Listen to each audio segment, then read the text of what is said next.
I'm Robin Miller-Brecker. And I'm Karen Lenzer. Welcome to Seeking Center, the podcast. Join us each week as we have the conversations and weed through the spiritual and holistic clutter for you. We'll boil it down to what you need to know now. We're all about total wellness, which to us means building a healthy life on a physical, mental, and spiritual level. We'll talk to the trailblazers who will introduce you to the practices, products, and experiences that may be just what you need to hear about to transform your life. If you're listening to this, it's no accident. Think of this as your seeking center and your place to seek your center. And for even more mega inspo, sign up for Seeking Center, the newsletter at seekingcenter.app.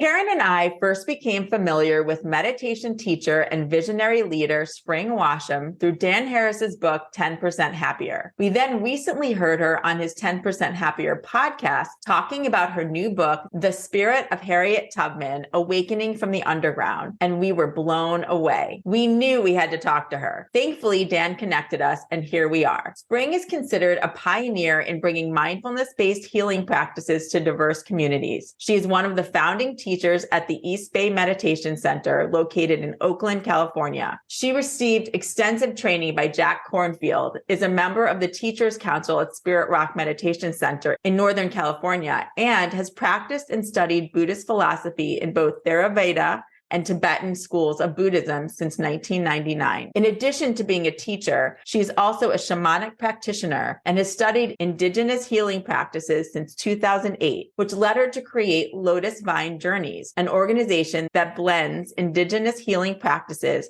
with Buddhist wisdom in South America. Spring currently travels and teaches meditation retreats, workshops, and classes worldwide. Now, let's get talking about Harriet Tubman, spirituality, meditation, and more. Hi, Spring. Hi. So happy to join you both today. Oh, there's so much to talk about here. Where do we start? I think first and foremost, how did this book come to be? What was the catalyst for you? Yeah, I'm still marveling and understanding my own life and this unfoldment with this great spirit, Harriet Tubman. The book came so unexpectedly. It was in the summer of 2020. I tell the story of where things happen. And as we know, 2020 was this, I don't know what you would call it, a cyclone, A deep reset.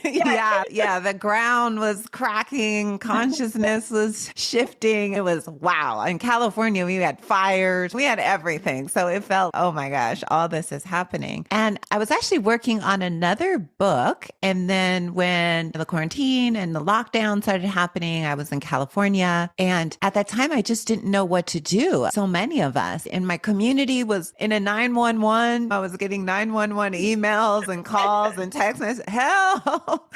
And at the time, I felt gutted. My own trauma was activated and I couldn't figure out oh my God, I've got to be strong here. I've got to find some resource inside myself to meet this moment, to be a community leader right now, to share and teach. And it was during these really dark days, right before George Floyd was murdered, I had a dream about Harriet. I'd been praying for weeks though. Help me, universe. What am I doing? What's going on? As all my plans were washed away and airports closed and all of us went through. This was a collective experience. It was during that time that Harriet began to appear first in this dream where she was rescuing me, which I write the first chapter of the book is about that. And then it just began to happen where I felt Harriet Tubman was around me all the time and was holding my hand and was with me. And I would dream about her constantly. And I would see her face in my mind when I was meditating and I could see the stories. So I got interested and everybody at that time, I was like, let's do a Zoom class. Everyone was doing that. I thought maybe other people are thinking about Harriet Tubman. Am I the only one thinking about her? Is Harriet talking to other people? And the class went viral. How did you know it was Harriet? It was the spirit of Harriet. It was like the emanation of Harriet. It was Harriet's face. It was literally when I was walking in the dream, it was clear. I opened the book up telling this dream because this is my first encounter. And I'm running and I'm being chased and I don't know what's going on. And I remember feeling my hands burning. I was like, wow, I'm holding on to something. Wait, we're running. It was a kind of like a waking, almost started to become like a lucid dream. And then I realized I was hanging onto the back of Harriet Tubman's dress. And that's what started this connection. And then I began to just see her face, and I began to feel, especially then I started listening to a lot of gospel music and studying. And in those moments late at night, I'd be meditating, listening to music. I would often felt her hands in my hand. And it was so comforting because I didn't know what to do at this time. And who else could understand the complexity of what was happening better than Harriet Tubman? Harriet Tubman understood this pain, this kind of suffering we were all in, a kind of cyclone of racism and hatred and police brutality and all. Who else could kind of comfort you in a way? And I felt, oh, if Harriet's here, I'm good. Harriet knows how to get me out of this. Harriet can conduct this. Where am I going? I trust you, Harriet. And the relationship began to grow from that. And believe me, I was so surprised. I had not been someone who was obsessed with Harriet Tubman prior to that. Of course, I had my 5 minutes every year in Black history class, like everybody did, where the great conductor of the Underground Railroad. Okay, thank you, Harriet Tubman. On to the next thing, And I watched the movie about her in 2019. Who doesn't love Harriet Tubman? But this was not someone I had been obsessing about. I was like a Buddhist teacher and a healer. I was doing other practices. So it caught me very much by surprise. You start this class. Yes, I start this class. And at that point, was she coming to you regularly when you started the class, or was it after? Because I know one of the key things she basically said to you, you're going to write this book. Yeah, how that happened was that. So I put on this 5-week Zoom class, and then it goes viral. So there's hundreds of people from all over the world on the Zoom. And unbeknownst to me, my publisher at Hay House was one of the people in the Zoom. When you were clicking through all the Zoom people, they were there. I didn't know they were taking the 5-week class. I had seen a posting I put and thought, I'll join this. And then she reached out to me and was like, you've got to stop writing this other book and start writing about Harriet Tubman right now. And at that time, Harriet had been coming to me in the same way. I was dreaming. By that time for my class, I was reading everything because I was sharing all the stories. We would meditate, we would dance, and I would tell stories about her life. And so the energy of Harriet was around me through the books, through the reading. I felt the spirit. And all I could do was just feel this enormous strength that was coming. It was, you can do this. You can ground, you can continue, you can be a leader through this time, get your Oakland community, get your online community through this period. And then that's what happened is when they asked me to write the book, I said, no way. Of course, I was like, are you crazy? I was like, I'm not a scholar. I have my own interracial things I have to sort out. No, you need to call Angela Davis, Ta-Nehisi Coates. I got a list of all these other scholarly writers. I was like, I'm Buddhist. I'm spiritual. I'm not a historian. I can't do this. This is an iconic historical figure. No way. So I had basically was like, I can't do it. I'm not capable of writing this. And then I think that was where Harriet, shortly after that, made an appearance, which I write about in chapter 2. And I tell that whole story. And it was then that I was like, oh my God, this is real. Okay, wait, something's real about this is getting real now. Oh, okay. But I feel like she had to do that to get me to agree to take on the responsibility of writing a book about her heart. That's what she wanted. And Spring, when you had these conversations, it felt like dialogue almost at times. And there was a period of time where you actually took a break, went off to the woods, like you had dedicated time that you put aside to really immerse yourself in these conversations. Can you take us through what that experience was like for you? I remember you were saying you were drinking your cup of hot tea, and it seemed like those are the moments where you almost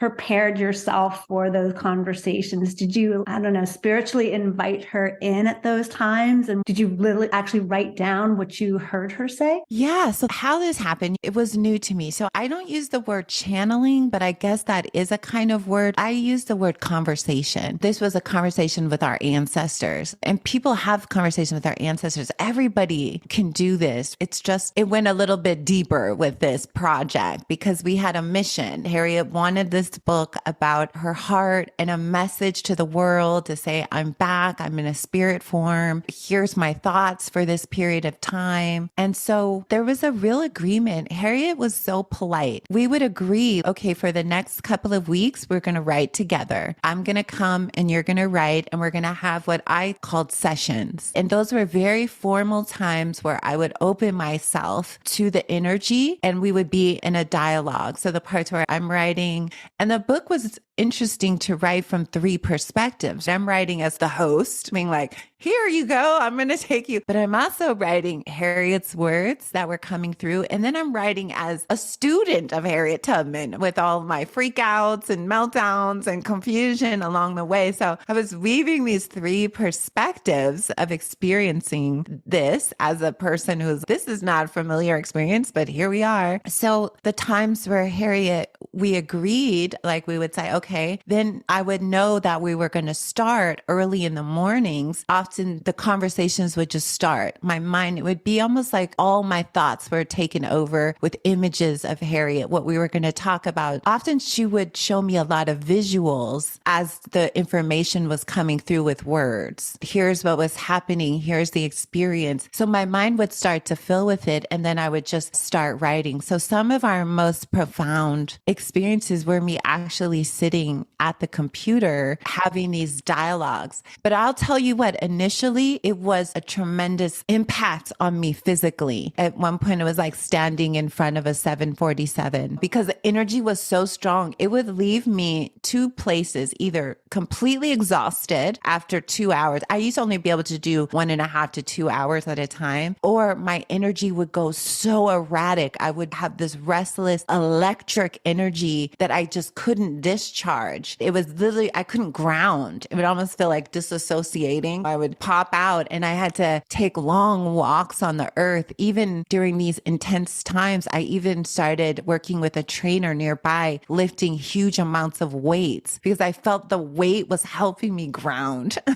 The heavier I could push, the more I felt solid. Not like I'm disappearing, but I need mass. I need to hold this. So I had to lift like 3 or 4 times a week, like really heavy weights. And then I'd feel better. I'm not going to fly away. I'm not going to burst into electrical current. I've got to hold this. And I started having, it was like I was in training or something to be able to have the sessions and to continue it. Over time, that smoothed out. But in the first 4 or 5 months, wow, it was a huge, I felt all the time like my fuses were being blown away. Wow. There were a couple of scenes that really stand out when you were doing that. For me, the one in particular was the one with the soldiers on the field when you visited them. Did you feel that you were going literally back in time, or were you seeing a snapshot of maybe your prior life? That has been a really important question. People have asked me that. Were you going back in time? Were you there with Harriet on the Underground Railroad at different moments? Was that your previous life? Maybe you were a slave and you were with her. I don't feel that really. The first time I had this energetic memory, it's almost like Harriet pulled me back to that time. I write about it in chapter 6 or 7, where she showed me a glimpse of the Underground Railroad, and it was a caravan. And it was like for a few moments, I could enter into that world and hear their songs and smell the earth. And then I was almost like I was walking with them. But I felt always like that was just a snapshot. But those experiences were very difficult on my body. I remember after that, I felt a pressure on my chest for 3 days straight on my heart. Wow. They were actually very emotional too. It was like I was experiencing my body, some of the emotions of the people walking,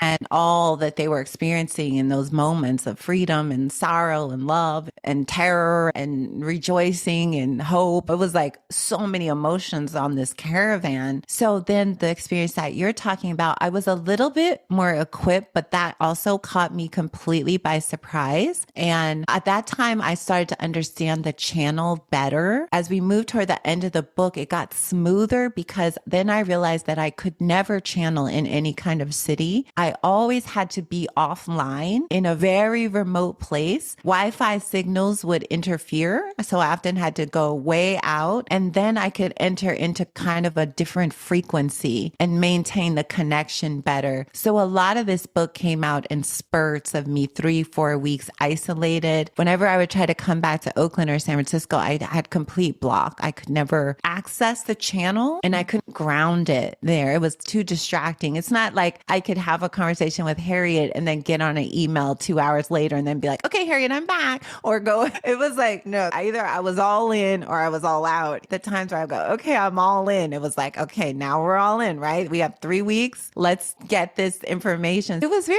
organized. So to your point about that chapter, yeah, I try to write very vividly about the experience. I wasn't able to connect to the chapter on the Civil War as I was writing it. I felt a disconnect. The next thing I remember was I was drinking tea and I was making like a joke in my mind. And I just remember Harriet's face came so close. The hand movement went through my heart. The next thing I know, I was dizzy and I felt like passing out. I put my cup of tea down. I was in this cabin. I laid on the bed and there was a feeling of almost I was on an elevator going 100 miles an hour. And I was terrified. I thought Harriet was killing me. This is it. I'm dying. I knew this was going to kill me. I knew I can't do it. Harriet, help. I remember it felt like I was in tears. I remember I had a prayer to my teacher, Jack. I was asking Dalai Lama. I thought, this is it. Maybe I'm between lives and I'm dying. It felt like that. Okay, I'm dying. And then the next thing I know, it was almost like the whole thing stopped. And then I was in 2 places at once. I was in the cabin and then I just entered into this experience of being in the ancestor world that was like past and present. And I'm still understanding that vision. It's somewhat astral traveling. It's hard for me to use words. We use the words that we feel that we can define experiences and they feel limiting because I never astral travel. Maybe that's it.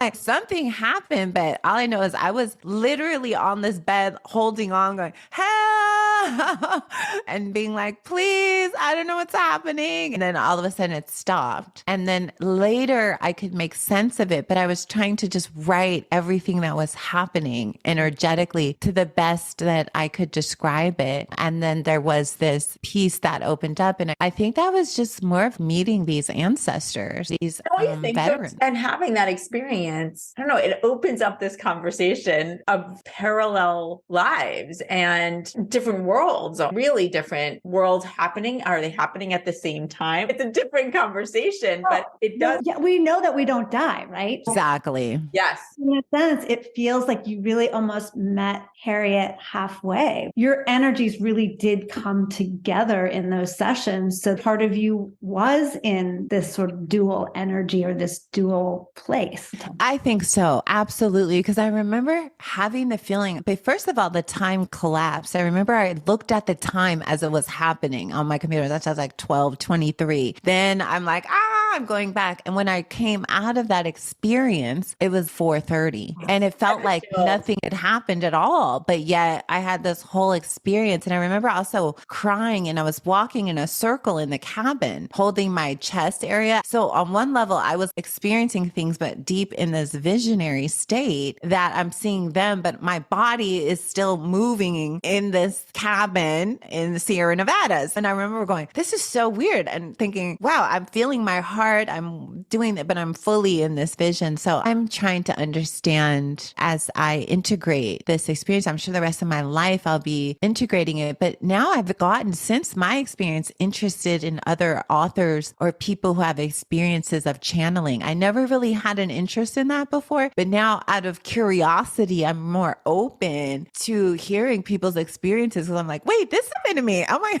this did happen. This was my experience. I was to ask you before we keep going about the book, about your experience in terms of had you had other experiences connecting with spirit, because you are a meditation teacher. You've spent many times in quiet retreats and so forth. I would assume have had some downloads, but were they ever to this level? That's a really good question because the thing about the meditation retreats, I always had all these mystical experiences. I don't want to use the word advanced, but that's how I got discovered by my teacher, Jack, was my practice. And it was like happening. I'd be on these 3-month retreats and I would describe all these things and I'd be like, whoa, okay. And I'd be like, is everybody else having this? And so I saw that I had a kind of concentration that was unusual. And other Burmese teachers I would sit with would be like, wow, okay, you're really like, this is a unique experience. And I didn't know how to ground that either because even in those practices, there was a kind of shunning of those experiences. Just come back. Don't get too lost in that. And I would often feel like I'm hearing devas or this is happening. I think people had fear of that a little bit, like, because it's a different map, but it's the map of all of our consciousness, but not everyone's on that one yet. And so it was a little bit like, okay, calm down, come back in your body, break out of that. Don't sit 8 hours anymore. Come back. And I'd be like, what's just happening? Why do I feel this connection? So I have had those experiences, but they were shunned and I was a lot younger. Then as I became a healer who worked with plant medicine, I actually found a lot more connection to the indigenous Shipibo people in the upper Amazon region, because when I got involved with going to South America and doing healing work, the whole world is of earth spirits. They live in a world of spirits. So I was a really good fit there. Like I knew what they were talking. I'm like, yes, the whole Amazon's alive and that tree has a spirit and this one. And they would tell me this plant told me this. And I understood everything. I was such a fit there. So I knew that. And I had so many experiences there. But this was the first time I wasn't in some kind of sacred ceremony. This was like, wait, we've crossed into a different level.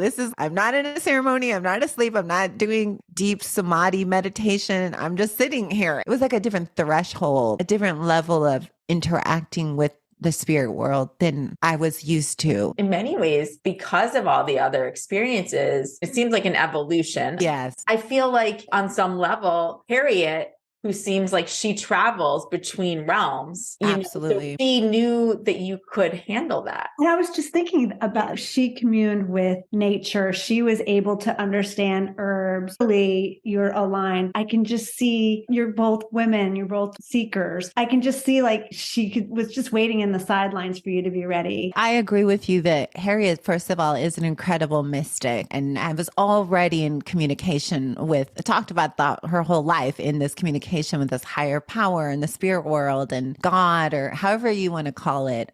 But yeah, I do think Harriet was waiting for me and was very patient with me through the process and worked with my fears. And I think everything became more normalized, because what's interesting is in the Buddhist tradition, it's full of magic. The Buddha woke up to a 10,000 world system and saw beings everywhere in the higher realms and angels and the animal. This is not unfamiliar, but we're so used to living in our one little box. Me, this earth. It's hard. Even when you know it intellectually, to actually experience something, it jars you open. And I think it's actually a perfect segue to talking about the metaphors of life that Harriet very much wanted to bring to our attention through you. And it makes me think about the fact that you even say this in the book, that the Underground Railroad was a very 3D, earth-related passage. It was obviously a thing in our world at that time, but she's coming back, and you can talk about this. And what does that mean for now? What is the metaphor? And so my point being how so many of us live in this very 3D reality-based world when there's so much going on at the same time. Yes. And I think that's what I was trying to describe, is that there's this 3D form realm where it's all this material and matter, but that's just only Harriet would keep saying that, it's so much more. You have no idea. Like, it's not just 3D to 5D, it's 5D to 50D. This thing is vast and much bigger. And consciousness, we know we only use the smallest part. We know that. So scientists say we're using a tiny part of our brain. We're looking in a little microscope. And Harriet was always trying to expand the consciousness, expansion. And the Underground Railroad was a physical experience, but she often talked about being on the physical underground and also on the spirit underground, which is through consciousness. And people are having parallel experiences. Even in this moment, there's probably someone leaving a desperate situation on a boat, trying to escape something. They have to journey on an underground experience, somebody right now. And then there's people who are in consciousness, awakening, and they're on the spirit underground. And the journey now is internal, and the prisons that we're awakening are here. They're in the mind. And Harriet really wanted to stress that, the inner underground, the spirit underground. And that's where they're conducting still. That was the thing. I'm still a conductor. But here,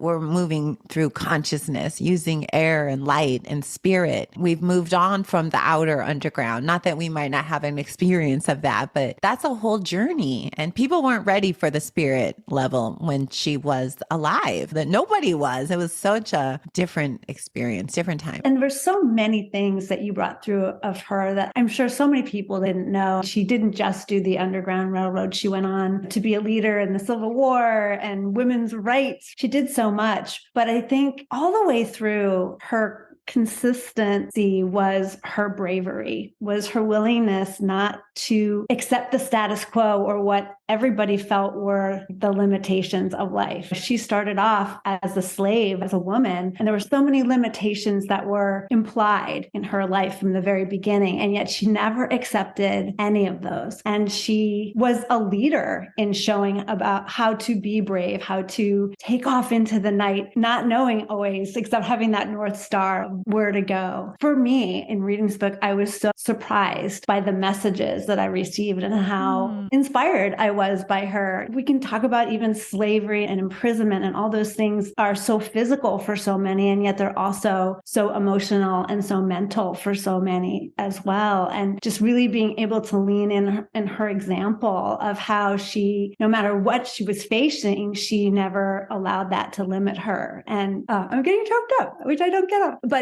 I feel that. I feel like she can be such a role model for so many of us, no matter what walk of life we're in, or no matter what our experiences are looking like even today. I love that. And I think that is something that why Harriet is back, is to give a kind of transmission of strength. Like we're in the great turning. And with the great turning, there's destruction. Harriet lived through the Civil War. The United States was destroyed for 4 years. It was in ruins, the South. Everything was crumbling, systems, old ways, laws, everything was, and we are in a period of that. And I feel that you're right. Harriet's bravery is transmissive. And Harriet also is a protector spirit. She's a protector. In Buddhism, in Tibetan Buddhism, we would call them a wrathful deity, like a wrathful compassion. We call on a protector, like, help. And then it's Moses, right? Get me out of here. And then I feel like Harriet's energy is so nourishing. And I'm sure when I had these experiences, when she was showing me the underground, I know people that were with her were terrified of leaving and going into the dark, into the totally unknown, leaving everything.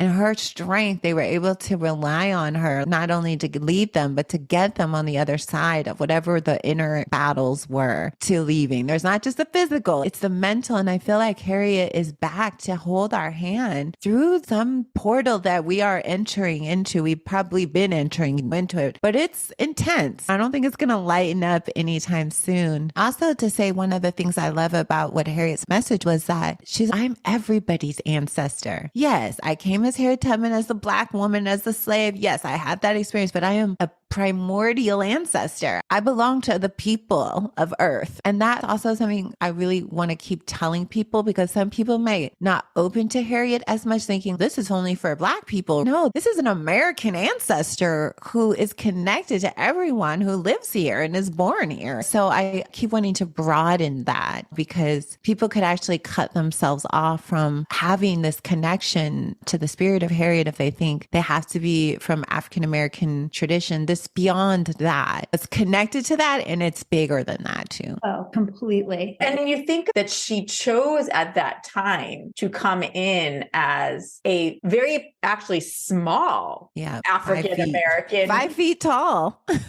Think about that in itself. What I would love for people listening to hear from us is this idea of actually having a choice in what we come into, as we're souls in these bodies. We actually are very specific about who and what we come in as in our lifetime. And she chose to be this small African-American woman with all of this fierceness. Yeah. And that's so interesting too, because I do believe, as you all believe, that we come everybody debates about, do we choose our parents? Do we choose this? Do we choose that? I believe we choose all of it to evolve. But the problem is as soon as we get here, the 3D effect blocks our memories. Even Harriet was showing me memories that first time where I read in chapter 2, giving me the task. It was like, oh, I remember. Yes. Okay. I'm remembering I have this thing I need to do. It's always been somewhere in my being. I think we forget who we are. It's almost like that's the real spiritual journey, is to metabolize what we need to metabolize, and then to remember our task and who we are, and that we are spirit incarnated and we're here to awaken. And it's hard to understand this collective forgetting. Like, why is it so hard for so many people to remember? And that's what we're doing what this conversation helps people, I think. Yes. And to your point about how Harriet is an ancestor to all of us, and this idea of her leading people on the Underground Railroad physically, but then this idea that we can all relate to walking and not knowing where we're going. It's not literally, but that sometimes we don't know where we're going. And it does feel like we're lost in the dark with blindfolds on, right? And we don't know. And we all go through periods of life like that. And so if we can know there is a conductor out there. Yes. Then we feel like we can call that in as a guide, help me get through, because I think so many people over the last couple of years have been blind in the dark. Where am I going? Where is this going? Where are we going as a world? What's happening to the earth? It's so many blinders. What are we creating? What are our communities? How do we want to live together? What are these systems? Are we in cruel and just systems? Collectively, we're walking together, but it does feel like blindness. I don't know if there's a clear guide to any of this. Is this the universe relating to our minds? Yeah. And then you think about the fact that physically, Harriet and the others who walked that Underground Railroad found their way. They found their way. They got to Philadelphia. They were freed. And they didn't have maps, and they didn't have a phone. They didn't talk about being completely blind in that dark. When you really embody and feel that. Yeah, the symbolism of it, the symbolism of the Underground Railroad, and I write about it, is symbolic now. Yes, we can go back and look at the historical sites and look at where people slept and walked and ate, but it's also now we can honor that, but also how do we see this as relatable to where we are in consciousness? Are we moving toward freedom? Are we moving toward this collective awakening and love and compassion and understanding our family as being the rainbow family? Everybody is included. So that feels we need faith right now, because I think there was probably so many moments where Harriet thought, we're going to get caught. It's not going to work. We're going to lose the war. And the faith, that's also the courage, is a transmission. If you hold Harriet's hand, you will feel stronger. No doubt. She gives that freely. It's like Kuan Yin freely gives compassion. Harriet freely gives her courage. She's like a deity. Like, here's how these different deities have their magic. She's the one that is for this time because of this wound of hatred. And are we going to move toward more hatred, or are we going to just finally embrace everyone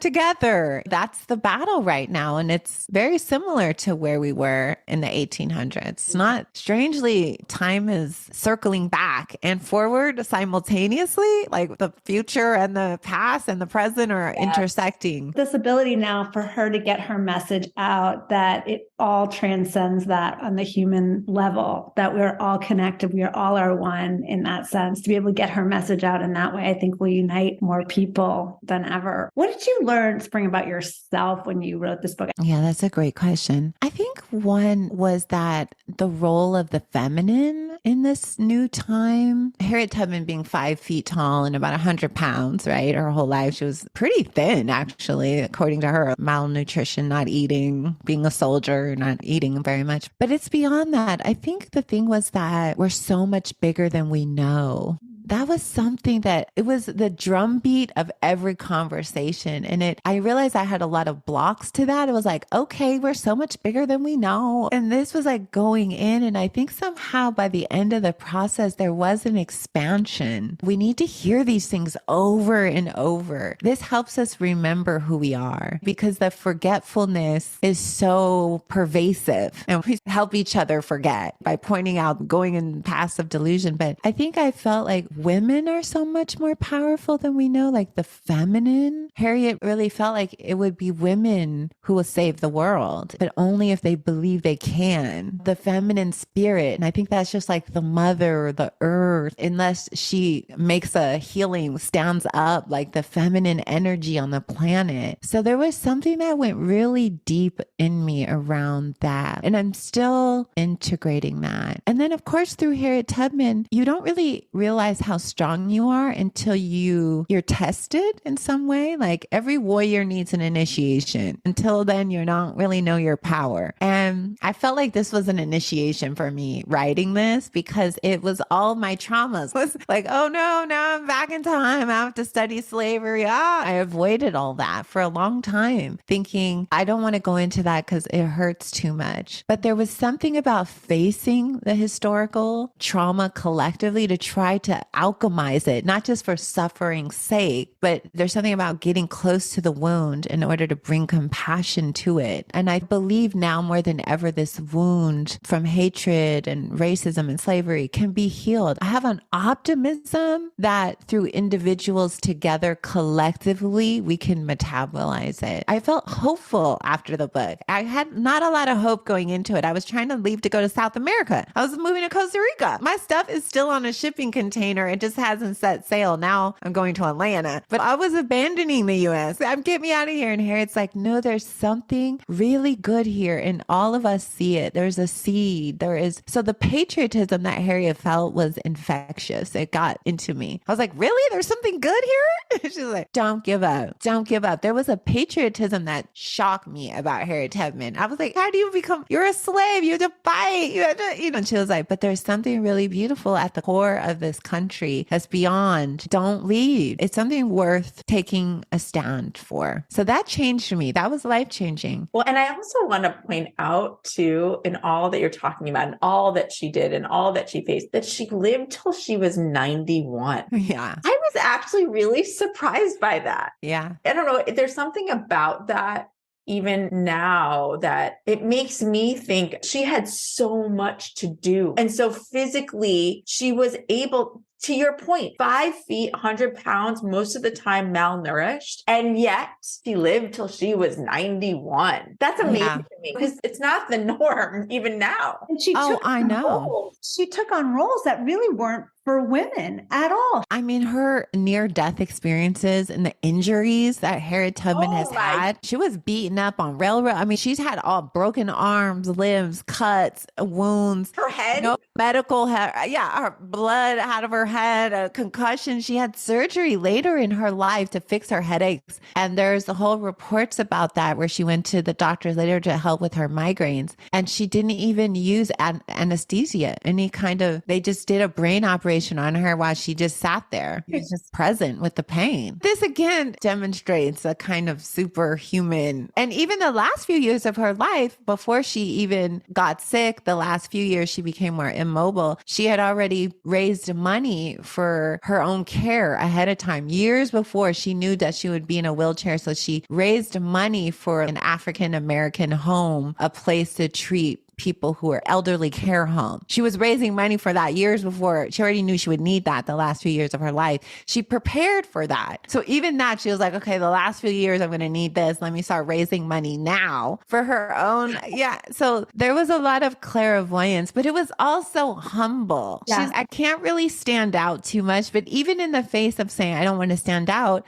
Harriet was a legend as Moses back then. She was the most important person, the most famous slave. Imagine the 4 million people in slavery. They all knew about this Moses taking people on the Underground Railroad. She was already influencing them. So it wasn't even about the people she carried on the Underground. It was the million more she inspired to leave. That is the consciousness that was more impactful. I can't take you, but you can go now. You see, I did. Now you go. Like all the people, it was like a mass amount of people running away. 100,000 or more, they estimate, traveled on the Underground Railroad. Wow. So her spirit, even being humble humble, she was still famous, legendary, and awe-inspiring when she was alive. Has she come through at all to tell you what she thinks of the book now that it's out? Oh, the last chapter, I was just wailing. And Harriet was so proud of me. Harriet was like, you did it. This is good for right now, because that was like all I could do. I was like, Harriet, I'm done. I got nothing else in the tank.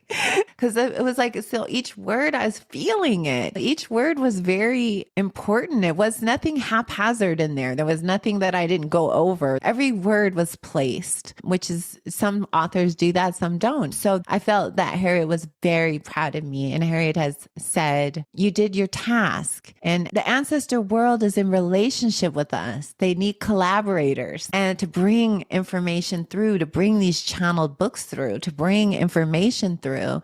And so I think the main thing was that I agreed to the task, I completed it, and that I feel like that was something we had agreed upon. So I do feel like Harriet's happy with it. I wouldn't have printed it had I not felt that. I would have waited. I would have waited 20 years if it took that. It is beautifully done. Oh, And thank you. I feel her in every quote that you put in there of her. I felt that dialogue back and forth.